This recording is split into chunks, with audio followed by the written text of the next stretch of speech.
नमस्कार दोस्तों, जैसा कि आप लोग जानते हैं कि कुछ दिन पहले यानी 2 रोज़ पहले खेसारी लाल यादव जी का एक सॉन्ग आया था, जन जागृति सॉन्ग करके, जो कि आरजेडी के सपोर्ट में गाया गया था।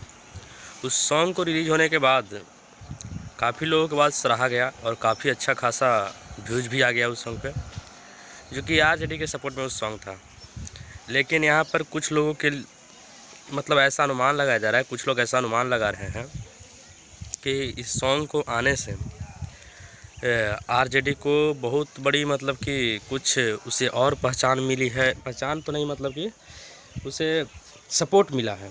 और कुछ लोग कह रहे हैं कि इस सॉन्ग को रिलीज़ होने से खेसारी लाल यादव को मतलब कि प्रॉब्लम हुआ है थोड़ा, क्योंकि एक पार्टी के पहचान के रूप में मिल रही है।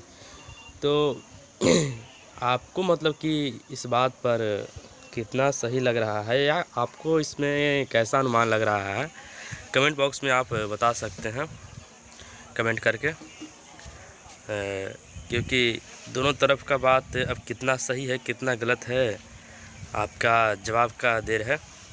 मिलते हैं कोई और अगली इंटरेस्टिंग वीडियो के साथ, तब तक के लिए टेक केयर, बाय बाय।